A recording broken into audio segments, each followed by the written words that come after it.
ఓర్పుతో ఎదిగితేనే విజయం.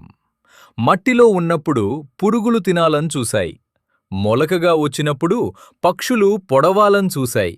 మొక్కగా పెరుగుతుంటే పశువులు మేయాలని చూశాయి. కాని దేనికీ లొంగకుండా ఆ విత్తనం వృక్షమై నిలిచింది. నాడు ఏ ప్రాణాలైతే దానిని నాశనం చెయ్యాలనుకున్నాయో నేడు అవే ప్రాణులు ఆ చెట్టు నీడన తలదాచుకుంటున్నాయి. నీ జీవితం కూడా ఇంతే. నువ్వు ఎదుగుతుంటే చూసి ఏడిచేవారు ఉంటారు.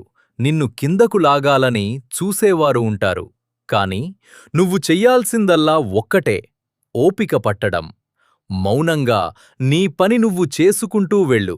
రేపు నువ్వు గొప్ప స్థాయికి చేరినప్పుడు నిన్ను విమర్శించిన నోర్లే నీ సాయం కోసం వస్తాయి. నిన్ను తక్కువ చేసిన వారే నీ నీడన సేద తీరుతారు. ఓర్పు వహించు, ఉన్నతంగా ఎదుగు.